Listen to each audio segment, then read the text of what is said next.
Habla mi vida, te necesito. Quiero escuchar tu dulce voz a través de tu palabra. Habla mi fe, si deja de creer, si tu camino lo he cambiado por el mío.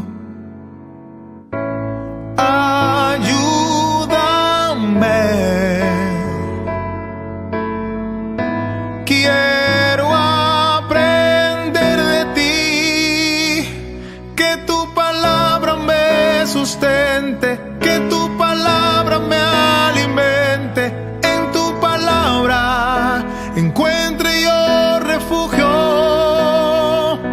que a tu palabra yo me aferre, que tu palabra me corrija. Si en el camino mis pasos se desvían,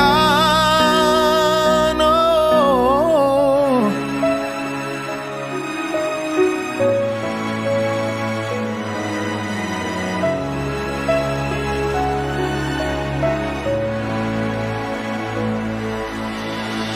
Por la pasión, por conocer de ti, y en el momento de la prueba seas tú mi fuerza.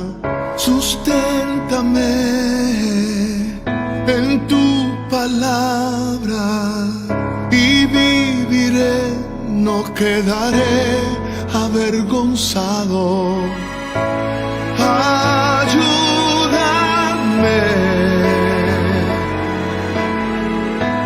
Quiero aprender de ti, que tu palabra me sustente, que tu palabra... Muy buenas noches, hermanos. Damos gracias a Dios por estar reunidos nuevamente hoy viernes para reunirnos y estar compartiendo la palabra de Dios. En esta oportunidad vamos a seguir pues enseñando sobre la epístola de los Filipenses. Vamos a orar. Señor, te damos gracias, Padre Santo, por la oportunidad que nos das de poderte servir. Gracias, Señor, por la oportunidad que nos das de poder predicar tu palabra. Gracias también, Señor, porque nos edificas. Gracias porque nos confrontas. Gracias porque también, Señor, quieres que cambiemos muchos hábitos en nuestra vida, que renunciemos al pecado que nos acecha continuamente. Señor, te damos gracias por tu infinita misericordia. Gracias, Padre Santo, por tu amor. Gracias por esa fuente inagotable de perdón a través de Jesucristo, Señor. Gracias por su obra en la cruz. Señor, dirígenos en todo lo que hagamos en esta noche y que el propósito principal sea exaltar tu nombre. En el nombre de Jesús oramos. Amén y amén. Bien, hermanos, vamos a seguir entonces predicando el libro de Filipenses. Ya es nuestro sexto mensaje. Y hoy día vamos a hablar sobre una mente sumisa, pero vamos a tocar el ejemplo de Cristo, ¿no? Ya hemos visto la semana pasada los primeros versículos de este capítulo 2, en donde busca pues enlazar los corazones cristianos tratando sobre el tema de la unidad, ¿no? Y en este tema de la unidad trató pues aspectos muy definidos, como es el dar consuelo, el dar amor, tener comunión con el Espíritu Santo, tener compasión, mantener el gozo y tener humildad, ¿no? De eso estuvimos conversando. Y es que en una iglesia siempre debe haber pues una unidad espiritual, ¿no? No puede haber ninguna clase de ruptura de comunión, porque eso afecta pues el crecimiento, el fortalecimiento de la iglesia. Pablo, pues, continuando con este capítulo 2, desde el verso 5 en adelante, comienza a exhortar a la iglesia pues a que realmente haya un cambio de actitud. Y para esa exhortación pues nos induce ahora a Cristo como suprema ilustración de compasión, de abnegación y de humildad. Vamos a leerlo, está en el capítulo 2, los versos del 5 al 11. Y dice: haya pues en vosotros este sentir que hubo también en Cristo Jesús, el cual, siendo en forma de Dios, no estimó ser igual a Dios como cosa a que aferrarse, sino que se despojó a sí mismo, tomando forma de siervo, hecho semejante a los hombres, y estando en la condición de hombre, se humilló a sí mismo, haciéndose obediente hasta la muerte y muerte de cruz. Por lo cual Dios también le exaltó hasta lo sumo y le dio un nombre que es sobre todo nombre, para que en el nombre de Jesús se doble toda la rodilla de los que están en los cielos y en la tierra y debajo de la tierra, y toda lengua confiese que Jesucristo es el Señor, para la gloria del Padre. ¿No? Aquí lo primero que podemos ver es que Jesús pensó en otros antes que en sí mismo. Este pasaje es muy importante porque, sobre todo de una importancia teológica, ¿no? Porque define lo que se llama pues la kenosis, ¿no? Y esta kenosis pues viene de una palabra griega que es ekenosen, que significa vaciar. Ahora, ¿de qué se vació Cristo? Pues Él era Dios. Pablo dice que era igual a Dios, y también hay muchos versículos en la Biblia que nos dice que Jesús es Dios. En Juan, en Colosenses, en Hebreos, todos nos dicen. Entonces, él arranca su exhortación en el verso 5 diciendo: haya pues en vosotros el mismo sentir que hubo también en Cristo Jesús. Eso lo dice el verso 5. ¿Qué es sentir? Sentir significa que debemos pensar dentro de nosotros o en nuestros corazones, tomar una actitud tal como Cristo hizo cuando se encarnó. Esa es la exhortación de Pablo, que debemos pensar, que debemos actuar de acuerdo como Cristo lo hizo cuando Él se encarnó. Ahora bien, esto nos indica pues que nuestro pensar, nuestra actitud, nuestra opinión, nuestra evaluación de la situación que de repente estamos enfrentando debería ser la misma que Cristo tuvo cuando enfrentó pues su supremo acto de humillación. En resumen, pues deberíamos pensar los pensamientos de Cristo. Cristo es pues el ejemplo supremo de humildad. Jesucristo es Dios y sin embargo, Él se humilló y se convirtió en hombre. Yo creo que en este momento pues, hagamos un paréntesis y comencemos a reflexionar sobre ese paso descendente que hizo Cristo. Miren, Él moró en la gloria, en la perfección. O sea, ahí hay una santidad perfecta, hay un amor perfecto, ahí estaba ahí. Y de ahí vino a este mundo que es totalmente corruptible, en donde pues no hay santidad, no hay un verdadero amor, sino muy por el contrario, está revestido pues de egoísmo, de codicia y de muerte. Él tomó esa decisión. Entonces, cuando nosotros nos ponemos a pensar eso, pues es totalmente imposible entender la humildad que se necesitó para tomar esa decisión. Pero Jesús lo hizo.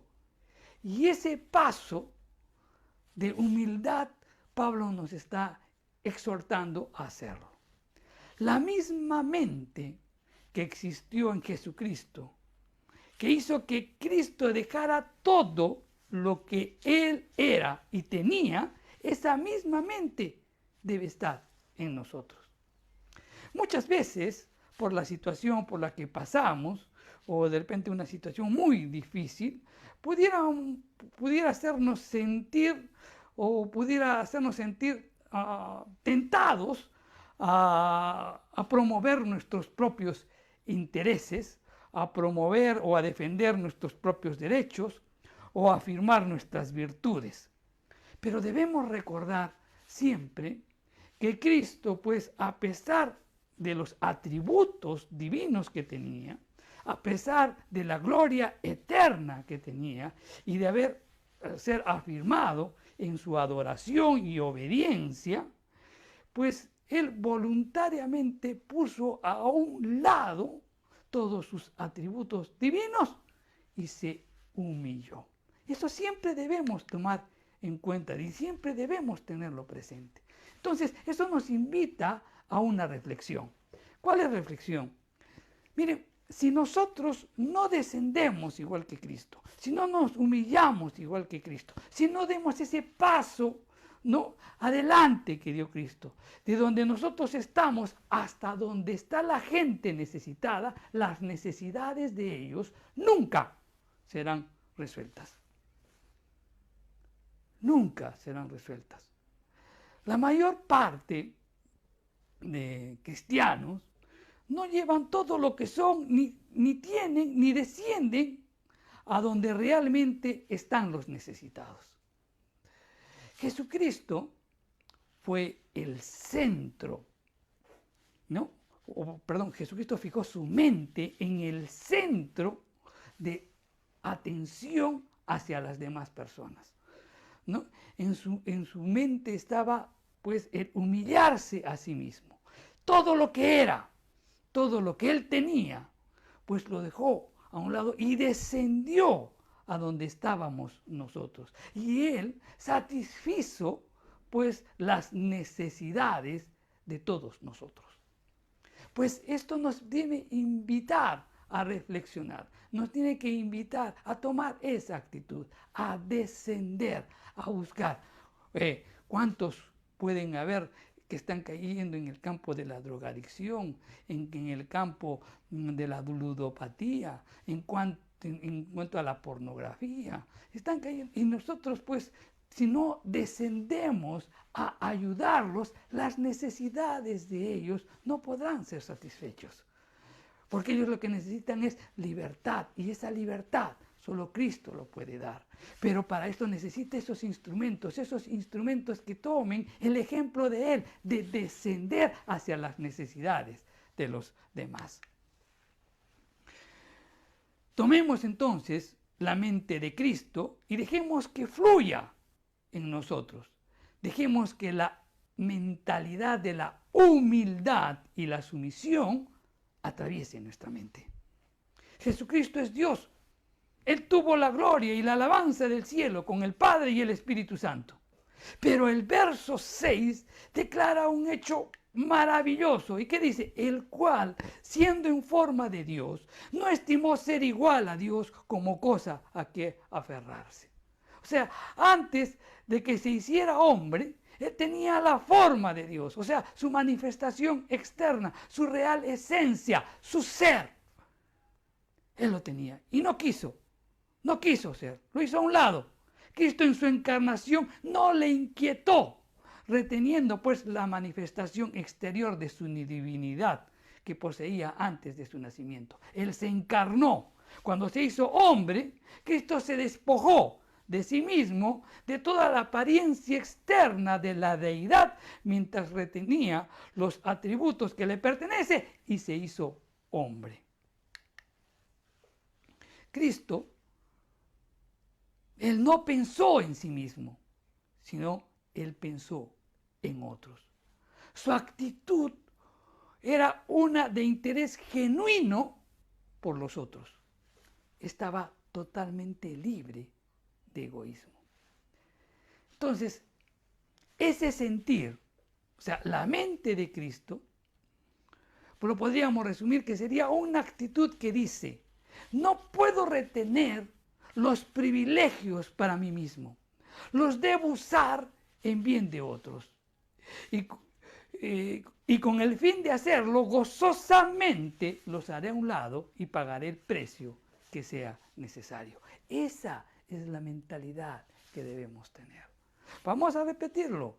Mire, el sentir de Cristo sería una actitud que dice: no puedo retener mis privilegios para mí mismo. Los debo usar en beneficios de otros, y con el fin de hacerlo gozosamente los haré a un lado y pagaré el precio que sea necesario. Miremos un poco el contraste entre Satanás y Cristo. La Biblia nos habla de lucero en Isaías, pero todos los teólogos y todos apuntan a que era la visualización o la vivencia misma de la rebelión de Satanás, ¿no? ¿Quién era pues este lucero? Era un ser angelical del más alto rango, ¿no? Era cercano al trono de Dios. Él deseaba sentarse en el trono de Dios. Y él dijo, yo seré, ¿no? Él quiso imponer su propia voluntad. No estaba satisfecho de ser una criatura. Él quiso ser el creador, lleno de orgullo y de soberbia, solo pensando en sí mismo. Cristo, en cambio, Cristo no dijo, yo quiero hacer mi propia voluntad, ¿no? Cristo dijo, hágase tu voluntad. Y miren, Él era el creador y sin embargo, voluntariamente se hizo hombre. La humildad de Cristo es un reproche para el orgullo de Satanás. Ahora bien, Satanás no estaba satisfecho con ser un ser rebelde, sino que él invade el Edén y tienta al hombre para que éste también fuese rebelde. Adán tenía realmente todo lo que necesitaba en el jardín del Edén. Todo lo tenía. Él era el rey de la creación. Pero Satanás le dijo, mira, serás como Dios. Le dijo eso. Serás como Dios. Entonces, el orgullo del hombre, la codicia del hombre, él cae en la tentación. El hombre quiso apoderarse pues de algo que estaba más allá de su alcance. Y como resultado de eso, hundió a la humanidad en pecado y en muerte. Adán y Eva solo pensaron en sí mismos. No pensaron ni en sus hijos y no pensaron en los demás. No pensaron en toda la humanidad. Jesucristo pensó en otros. Miren, la gente que no conoce a Cristo es egoísta y codiciosa, y eso lo podemos ver, ¿verdad? Pero los creyentes que han experimentado el amor de Cristo y la comunión con el Espíritu Santo, ¿cómo deben vivir? No en forma egoísta, no en forma codiciosa. ¿Cómo deben vivir? Pues las Escrituras nos dicen mucho sobre ello, sobre todo en cuanto a relación con los demás. Vamos a citar algunos versículos, por ejemplo. Nos dice cómo debemos vivir. Debemos vivir, preferirnos los unos a los otros. Y eso está en Romanos 12:10. También nos dice que debemos edificarnos los unos a los otros. En 1 Tesalonicenses 5:11.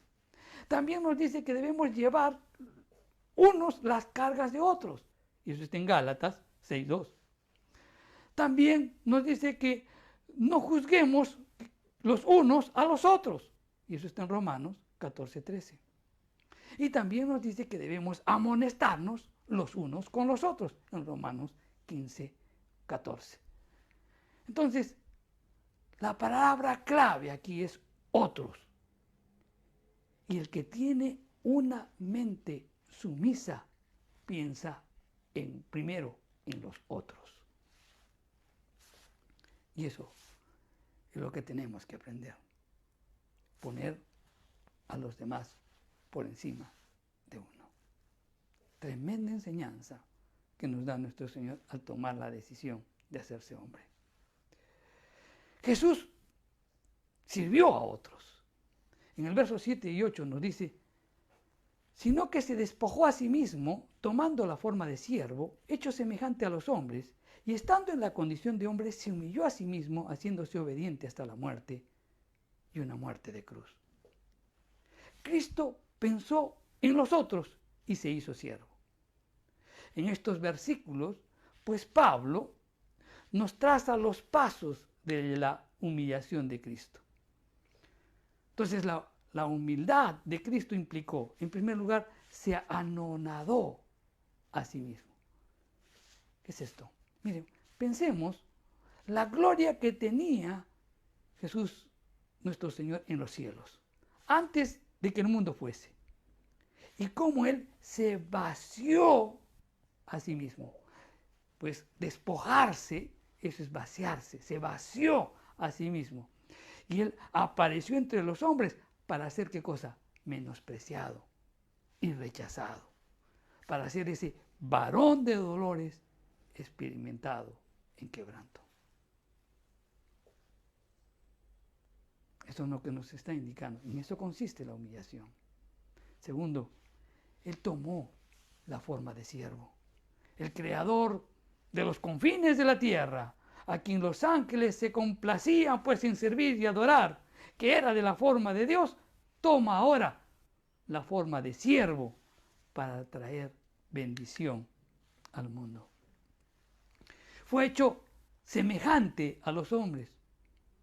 Él mismo participó pues de la carne y de la sangre, porque le convenía ser hecho semejante a sus hermanos, excluyendo el pecado, por supuesto. El Hijo del Hombre pues no vino a ser servido, sino a servir y dar. Eso lo dice en Mateo 20:28. Aquel que era fiel representación del ser real de Dios, pues toma para sí la semejanza de una humanidad pecadora. El justo, el santo, toma pues la semejanza de una humanidad pecadora. Él se hizo obediente hasta la muerte. Obediente, pero no a los clamores de una raza orgullosa y cegada por el pecado, sino para hacer la voluntad del Padre. Nada en el cielo ni en la tierra podía apartarle de ese gran propósito, ¿no? Lleno de gracia, de hacer la voluntad de su Padre. Se hizo obediente hasta la muerte y una muerte de cruz. Desde la perspectiva natural, es abrumador pues realmente pensar en que el Hijo del amado Dios se esté sometiendo a ser clavado en la cruz por parte de aquellos a los que por amor buscaba salvar. En su muerte podemos ver pues una absoluta indignidad y culpa de los hombres, y además podemos ver la mirada abominable del cielo a la tierra. Pero al mismo tiempo esto nos revela la infinita gracia. Él se estaba entregando en rescate por nosotros. El justo sufre por los injustos para llevarnos a Dios. Quiero que meditemos un poquito y contemplemos bien la gracia. ¿En qué consiste esta gracia? Pues del cielo Él viene a la tierra. De ser el maestro viene a ser el siervo. De la vida viene a la muerte, y una muerte de cruz. El Señor que deberíamos servir vino y nos sirvió a nosotros. El Señor a quien deberíamos amar vino y nos amó a nosotros. El Señor a quien deberíamos adorar vino y nos adoró a nosotros. El Señor a quien debíamos atender, Él vino y nos atendió a nosotros. El Señor a quien deberíamos ministrar, Él vino y ministró a todos nosotros. El Señor, a quien deberíamos buscar, vino a buscarnos a nosotros. Gracia. Absolutamente gracia. Contemplemos esa gracia. Valoremos esa gracia. Cristo, Él no fingió ser un siervo. No fue un actor, ¿no? Haciendo el papel de siervo. Verdaderamente Él era un siervo y esa era la expresión de su propia naturaleza. Pues Él fue el Dios hombre, la deidad y la humanidad unidas en uno. Y Él vino como siervo. Él siempre estaba dispuesto a ayudar a toda clase de gente, a pecadores, a prostitutas, recolectores de impuestos, enfermos, afligidos, poseídos, etc. Siempre mostrando humildad para servir, siendo el creador. Vino a servir. Una vez en los Estados Unidos, cuando se realizó la guerra civil, había un general, el general George McClellan. Era conocido por ser un gran estratega militar. Él era conocido como el Napoleón, ¿no? Entonces, el general Lincoln lo pone, Franklin Lincoln lo pone como jefe supremo, o al mando de todo el ejército, por su capacidad. Pero las cosas no comenzaron a andar bien. Entonces el presidente Lincoln fue a buscarlo y fue con 2 acompañantes.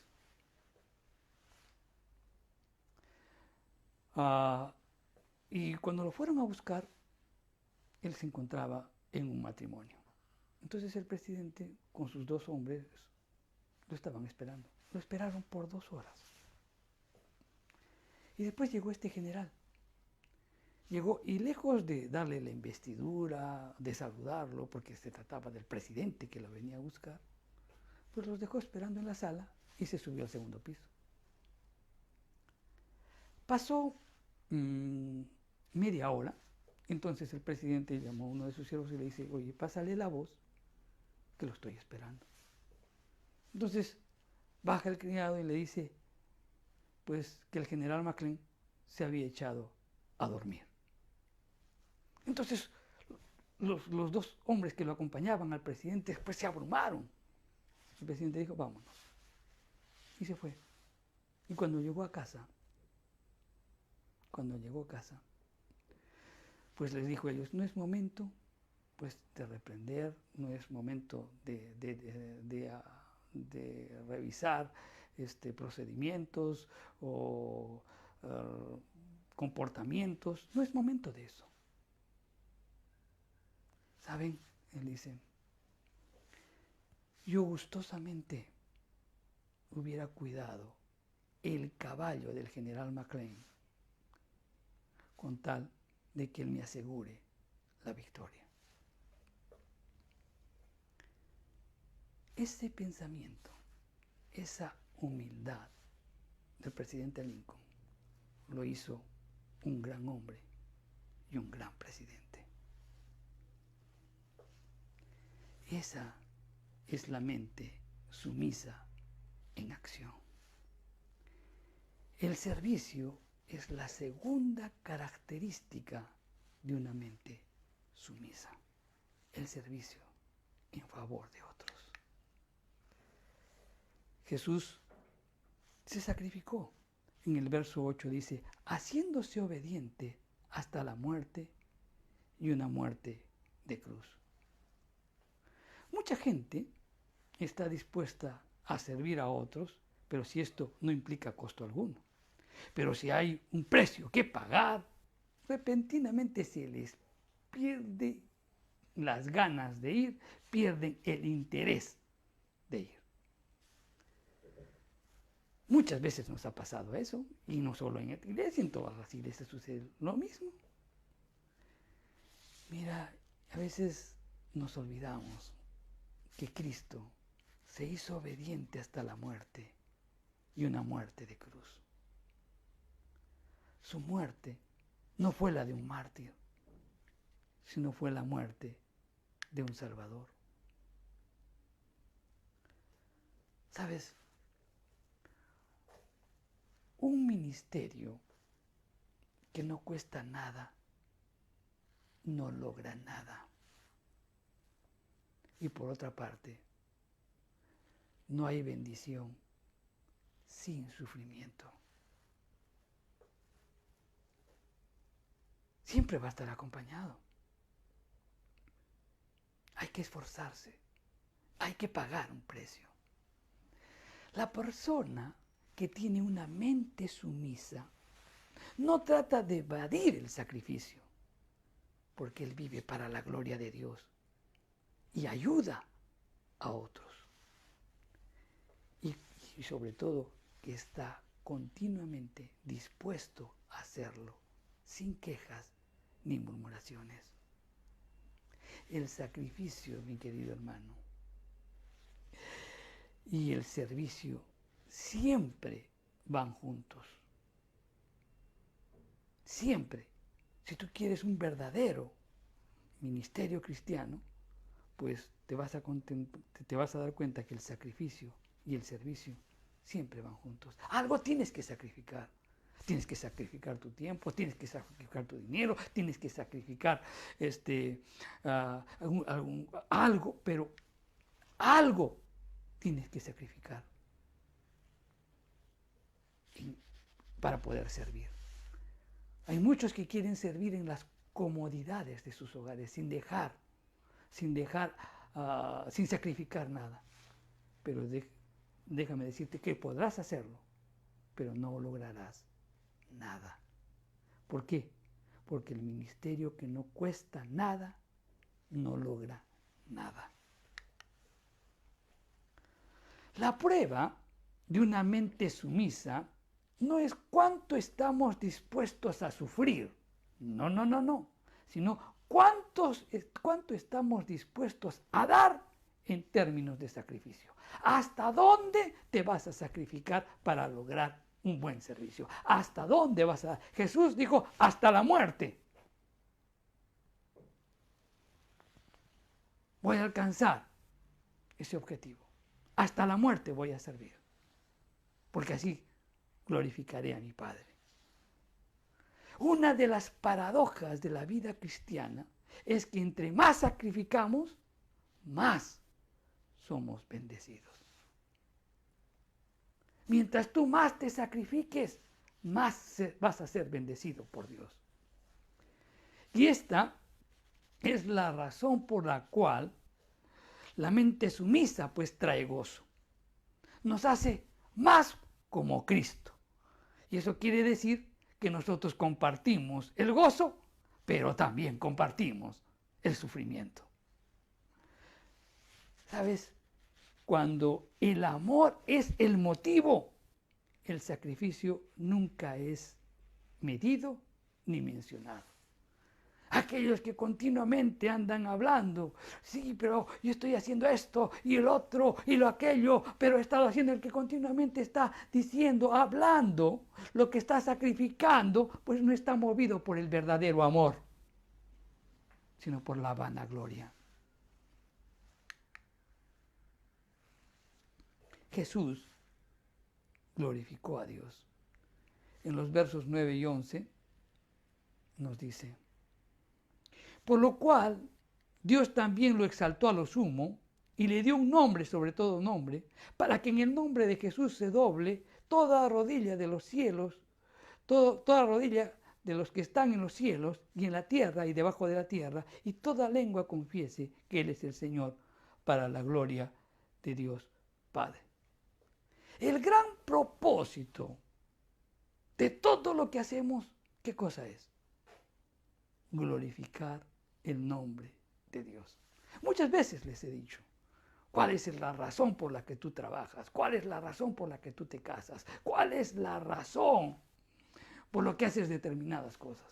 Por ejemplo, si tú dices, ¿cuál es la razón para la que te casaste? Bueno, para tener mi esposa, para tener hijos. Ah, para no pecar, pues pastor, ¿no? De repente algunos dicen eso. Ok, puede ser. Pero sabes, no vas a tener un buen matrimonio. Porque tú no te casas pues para tener un esposo, para tener hijos, sino que tú te casas para glorificar el nombre de Dios. Esa tiene que ser tu razón. Entonces va a cambiar tu manera de vivir. ¿Para qué trabajas? Para ascender, para ganar. ¿Para qué? Para ganar mucho dinero, para tener casas, para tener carros. No está mal. Si quieres hacerlo eso. Si quieres anhelar, es tu sueño. Pero sabes, te vas a equivocar. Y vas a fallar. Porque tu razón no debe ser las cosas materiales, sino que en todo lo que Dios te da, glorifica el nombre de Dios. Sea un buen trabajador, sea honesto, sea honrado, sea puntual, sea responsable. Glorifica el nombre de Dios.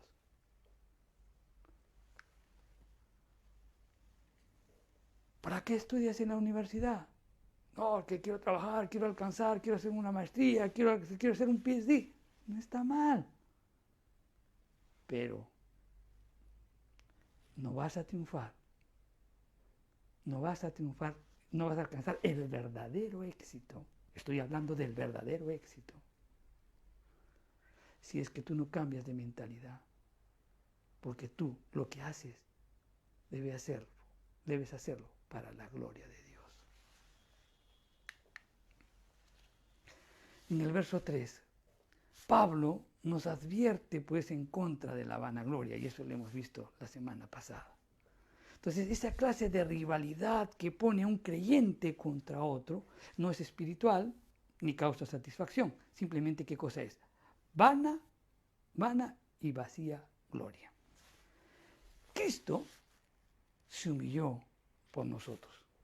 Dios lo exaltó a lo sumo. Y el resultado de esa exaltación fue la gloria de Dios. Miren, la exaltación de nuestro Padre empezó con la resurrección de Cristo. De ahí en adelante, Dios es el que comenzó a obrar. Los hombres le hicieron lo peor a nuestro Salvador. Lo insultaron, lo golpearon, le escupieron, le colocaron una corona de espinas, pero Dios le exaltó y lo honró. ¿Cómo fue la exaltación de Cristo? Pues le dio un nombre preeminente.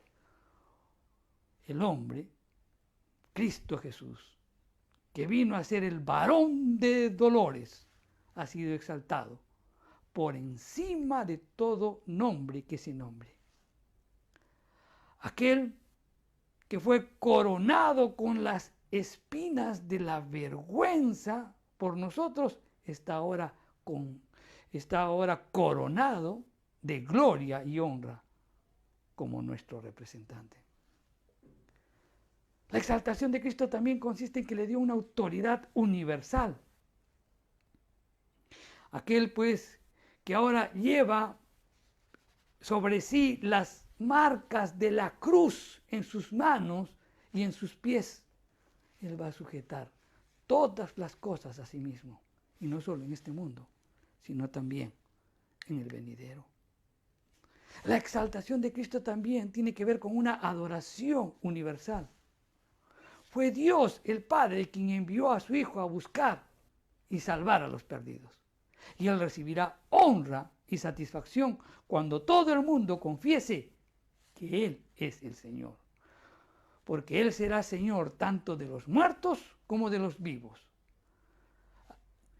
En esta parte vemos pues a Jesús coronado de toda gloria y honra, porque tuyo es el reino, tuyo el poder y la gloria por siempre. El que se humillare será exaltado. Todo el propósito de la humillación y exaltación de Cristo es la gloria de Dios. La persona que tiene una mente sumisa al vivir por otros debe esperar sacrificio y servicio.